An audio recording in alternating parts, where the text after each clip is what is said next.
নই, সত্যবাদী নই, তো রাষ্ট্রে কিভাবে ন্যায় বিচার প্রতিষ্ঠা করব? ঈসা আলাইহিস সালাম যদি তার নিজের ব্যক্তিগত জীবনে ন্যায় পরায়ণ না হয়, উনি কি রাষ্ট্রের ন্যায় বিচার প্রতিষ্ঠা করতে পারবে? আপনাকে আমি উদাহরণ দিয়ে বলি, কাপাসিয়া টোক গাজীপুরের মানুষ খুব ভালোভাবে জানেন। আপনি আপনার পাড়া প্রতিবেশী আশেপাশের অঞ্চল কি হানাফি কি আহলে হাদিস একটু নজর দিয়ে দেখেন, নজর বুলিয়ে দেখেন যে বাবার মৃত্যুর পর কতজন ভাই তার বোনকে পিতার সম্পত্তিতে ন্যায্য হিস্সা ন্যায়ের সাথে, ন্যায় পরায়ণতার সাথে বুঝিয়ে দিয়েছে। ন্যায়ের সাথে একে তো আছে দেয়নি, আর এক দল আছে যদি দিয়ে থাকে তাহলে সবচেয়ে দামি জমিটা নিজে নিয়েছে আর বিলের মধ্যে পানিতে ডুবে থাকা জমিটা বোনকে দিয়েছে। এটা কি ন্যায় হয়েছে?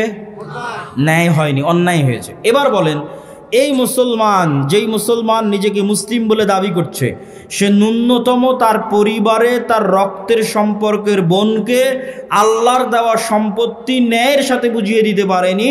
ওই মুসলমানকে যদি আমি আজকে রাষ্ট্রের দায়িত্ব দিই, 16 বছর যা দুর্নীতি হয়েছে ও তার কয়েক গুণ বেশি দুর্নীতি, 16 বছর যা জুলুম হয়েছে ও তার চেয়ে বেশি জুলুম করবে। কেননা সে তার পরিবারে তার বোনের সাথে ন্যায় প্রতিষ্ঠা করতে পারেনি। কেমনে সম্ভব যে সে রাষ্ট্রের দায়িত্ব বলে রাষ্ট্রের ন্যায় বিচার প্রতিষ্ঠা করবে?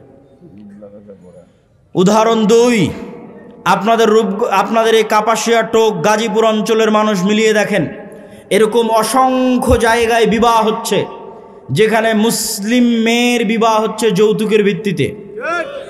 যৌতুক নিচ্ছে কে? মুসলমান যৌতুক নিচ্ছে। মুসলিম সন্তান, মুসলিম যুবক, মুসলিম পিতা যৌতুক নিচ্ছে। বিবাহে উপস্থিত আছে হাজি, নামাজি, আলেম, আলহাজ, ওমরাকারী, দানবীর, কাজী, এমন কে নাই যে বিবাহে উপস্থিত নাই? সবাই মুসলমান, সবাই আল্লাহওয়ালা, সবার দাড়ি টুপি আছে। সবার চোখের সামনে একটা মেয়ের সাথে এবং একটা মেয়ের পরিবারের সাথে অন্যায় হচ্ছে। কি হচ্ছে? কথা বলেন না কেন? কি হচ্ছে?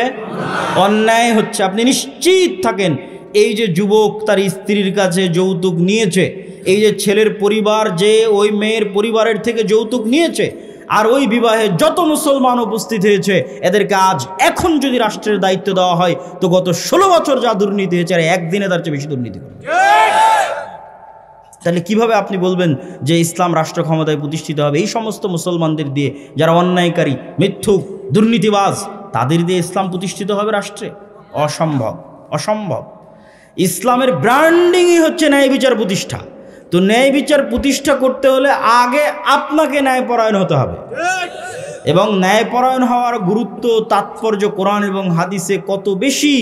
রাসূলুল্লাহ সাল্লাল্লাহু আলাইহি ওয়াসাল্লাম বলছেন, সাবআতু ইউদিল্লুহুমুল্লাহ ইয়াওমা লা দিল্লা ইল্লা দিল্লুহ, 7 শ্রেণীর মানুষকে কঠিন কিয়ামতের মাঠে বিশেষ ছায়া দেওয়া হবে।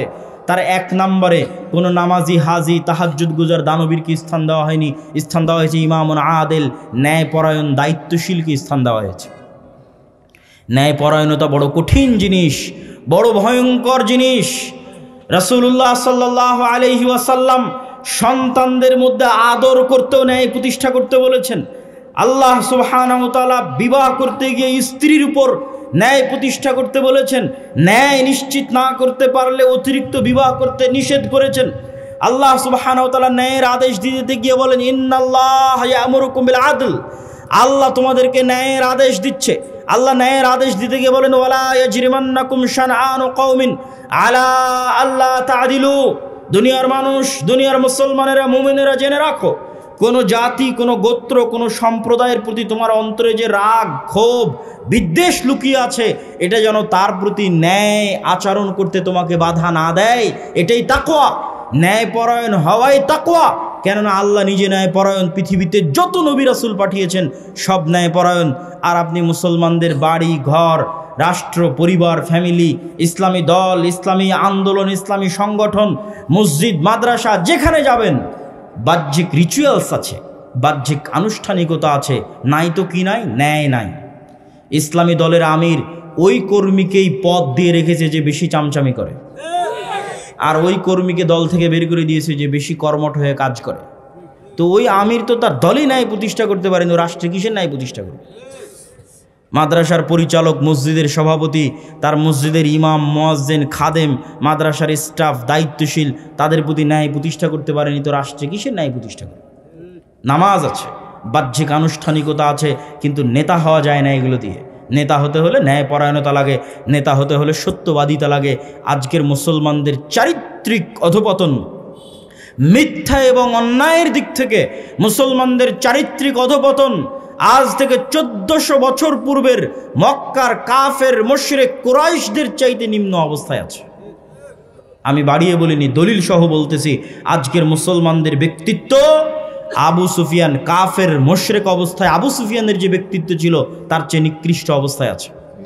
আজকের মুসলমানদের ব্যক্তিত্ব আল্লাহর নবীর চাচা আবু তালেবের কাফের মুশরিক অবস্থায় যে ব্যক্তিত্ব, যে শখসিয়া, যে পার্সোনালিটি, যে ন্যায়পরায়ণতা, যে সত্যবাদিতার উপর প্রতিষ্ঠিত ছিল তার চেয়ে নিম্ন অবস্থায় আছে। আবু সুফিয়ান যখন কাফের অবস্থায়, তখন বাদশাহ হিরাক্লিয়াস আবু সুফিয়ানকে জিজ্ঞেস করছে জেরুজালেমে বসে। জেরুজালেমে আবু সুফিয়ানকে জিজ্ঞেস করা হচ্ছে, বাদশাহ হিরাক্লিয়াস জিজ্ঞেস করছে, না কোনো ফোন আছে, না কোনো ক্যামেরা আছে, না কোনো লাইভ আছে, না কোনো রেকর্ডার আছে, আর আবু সুফিয়ানকে জিজ্ঞেস করা হচ্ছে তার চিরশত্রু সম্পর্কে।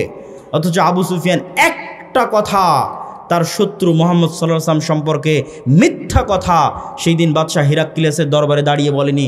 আজকে আপনি আপনার বাংলাদেশের যে কোনো রাজনৈতিক নেতাকে তার বিপরীত রাজনৈতিক দলের নেতা সম্পর্কে জিজ্ঞেস করে দেখেন, যা বলবে 16 আনায় মিথ্যা। কেননা এই গণতান্ত্রিক রাজনীতি টিকেই আছে মিথ্যার উপর। এখানে মিথ্যুক না হলে আপনি রাজনীতি করতে পারবেন না, আর মিথ্যুক কখনো নেতা হতে পারে না। নেতৃত্বের গুণ মুসলমানদের ওখানেই হারিয়ে গেছে। আমেরিকা, ইউরোপ গিয়ে দেখেন মুসলমানেরা কাফের মুশরিকের কাছে মিথ্যা বলছে 2 টাকা বেশি পাওয়ার জন্য, মিথ্যার উপর প্রতিষ্ঠিত হয়ে আছে। রূপগঞ্জের মানুষকে দেখেছি গত নির্বাচনের সময় যে সব এমপির কাছ থেকে টাকা নিয়ে বলেছে তাকে ভোট দিবে। মিথ্যুক। মুসলমানদের বেসিক যে গুণ, সেই গুণ তারা হারিয়ে ফেলেছে। কেমনে তারা নেতা হবে, কেমনে তারা কল্পনা করে যে ইসলামকে তারা রাষ্ট্র ক্ষমতায় প্রতিষ্ঠিত করবে, কেমনে, কোন দিক থেকে, কোন সেন্সে? রাসূলুল্লাহ সাল্লাল্লাহু আলাইহি ওয়াসাল্লাম বলেন, সালাসুন মান কুন্না ফিহি, 3টে বৈশিষ্ট্য যার মধ্যে থাকবে সে মুনাফিকান খালিসা, খাঁটি মুনাফিক। ইজা হাদ্দাসা কাযাবা, কথা বললে মিথ্যা বলে, ওয়াদা করলে ভঙ্গ করে, আর দায়িত্ব দেওয়া হলে দায়িত্বের খেয়ানত করে। যখন দায়িত্ব দেওয়া হয় সেই দায়িত্বের খেয়ানত করে, সব হচ্ছে মুনাফিক। আপনি কত ওসি, ডিসি, এসপি, মন্ত্রী, মিনিস্টার, এসিলেন্ট, সাব রেজিস্ট্রার নেবেন যারা নামাজি, আল্লাহওয়ালা, হাজি, কিন্তু সে যে পদে দায়িত্ব পালন করছে ওই দায়িত্বের সাথে খেয়ানত করতেছে। কিন্তু আমরা তাদেরকে বুঝাতে পারিনি ইসলাম কি। বুঝাতে না পারার কারণে মানুষ বলে যে আমি প্রশ্ন ফাঁসের টাকা আল্লাহর রাস্তায় দান করব। কেমনে বলে? এটা আমাদের ব্যর্থতা। আমরা যারা দায়ী, আলেম, ওলামা, তাদের ব্যর্থতা। একজন এসিল্যান্ড, একজন সাব রেজিস্ট্রার তার দায়িত্বের জায়গায় খেয়ানত করে কেমনে কল্পনা করে যে ওই দায়িত্বের খেয়ানতের মাধ্যমে যে অর্থ উপার্জন করেছে সেই অর্থ আল্লাহ রাস্তায় দান করে সে জান্নাতে যাবে? অথচ আল্লাহর নবী বলে গেছে সে মুনাফিক। কি বলে গেছে? মুনাফিক। দায়িত্ব দেওয়া হয়েছে, দায়িত্ব পালন আমানতের সাথে পালন করেনি, মুনাফিক।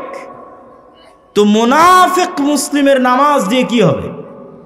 মুনাফিক মুসলিমের হজ, উমরা, দান দিয়ে কি হবে? তাকে আল্লাহ কখনো নেতা বানাবেন না। কেননা এই ধরনের মানুষ গোলাম হওয়ার জন্য পৃথিবীতে এসেছে, আজীবন গোলাম থাকবে।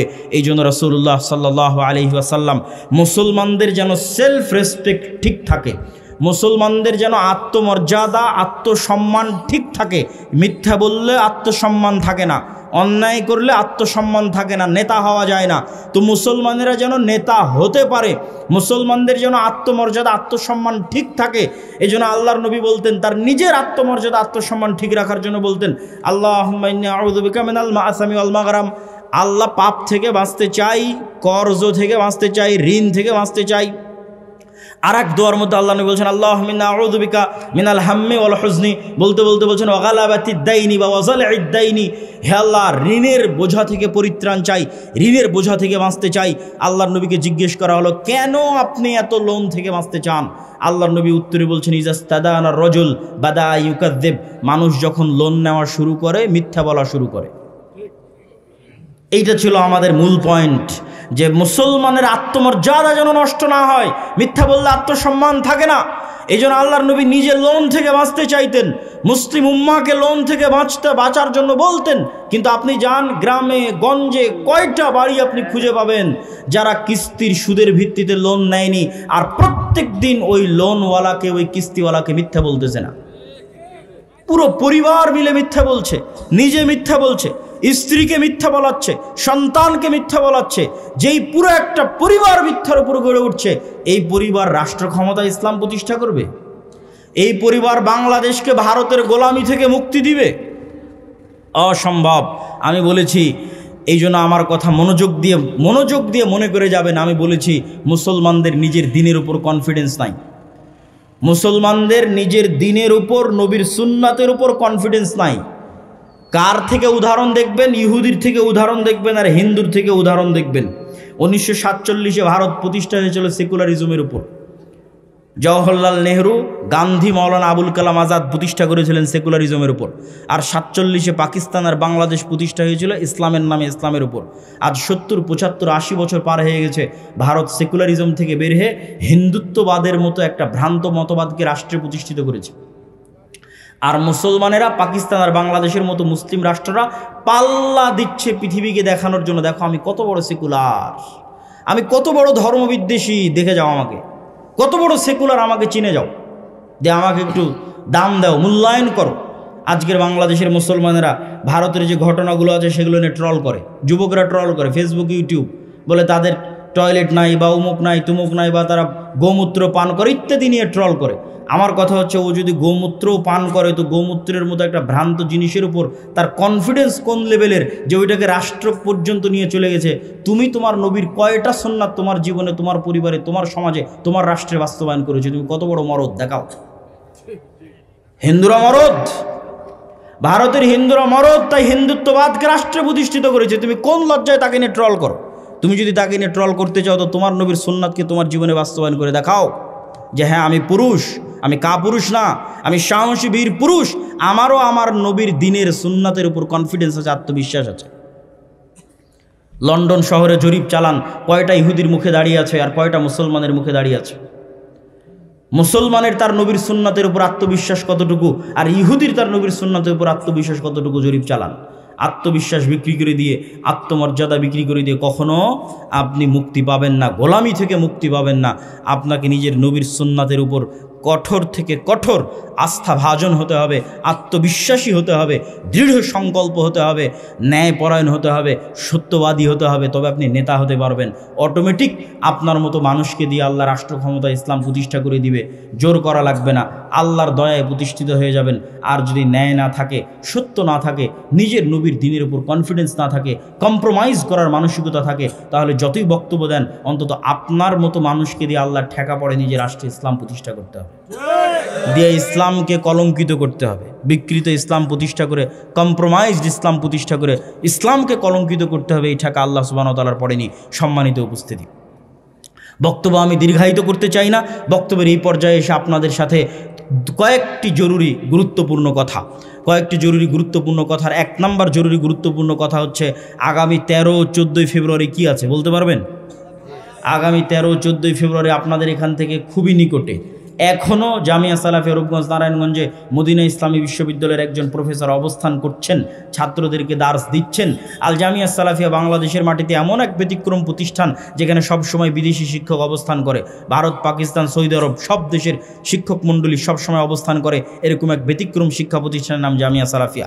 আগামী 13-14 ফেব্রুয়ারি পাকিস্তানের আহলে হাদিসদের সিংহপুরুষ আল্লামা ইহসান ইলাহি জহির রাহিমাহুল্লাহ, আল্লামা ইহসান ইলাহি জহির রাহিমাহুল্লাহর সন্তান আল্লামা ইবতিসাম ইলাহি জহির রাহিমাহুল্লাহ আপনাদের জামিয়া সালাফিয়াতে আসতেছে।